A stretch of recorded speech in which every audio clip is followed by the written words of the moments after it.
আব্বা আমার iPhone 9 pro max আর alien গান চাই। কি নিজে টাকা কামিয়ে আরে না মা, দেখো বাবাকে মেরেছে, আমি আর শকত হবা। আমি পাবো সে আমার কি আমি তো কথা শুনতে চাই না। বুঝছেন এই অকৃতজ্ঞ বের হয়ে যা আমার বাড়ি থেকে। বাবা আমাকে বের করে দিয়েছে। হাল্ক শান্ত হও বন্ধু, আমি আসছি। তাড়াতাড়ি আয় ভাই। আমার একটা বিশাল রাজকীয় বাংলো আছে, সেখানে তুই থাকতে পারিস, কিন্তু ভাই বিনা পয়সায় কিচ্ছু হয় না, থাকার জন্য টাকা লাগবে। ক্লান্ত লাগছে হালকা, আমি রাগে ফাটছি, চল ব্যাংকে যাই। আমার নেটওয়ার্কিং স্কিল দারুণ। ওয়াও, চাকরি তোমাদের।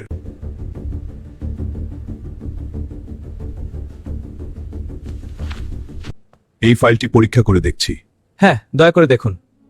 সবকিছু ঠিক আছে। ধন্যবাদ। টনি দেখো আমার প্রথম মাসের বেতন। ও দেখ, তোমার জন্য এনেছি। ধন্যবাদ হাল্ক। ভাই আইফোন 9 প্রো ম্যাক্সটা দিন। আইফোন 9 প্রো ম্যাক্স কিংবা একটা এলিয়েন গান দেন। এলিয়েন গান দিয়ে কি করবা? এলিয়েন গান দিয়ে মশা মারবো। এই, যদি আপনাদেরও মশা কামড় দেয় তাহলে লাইক দিন।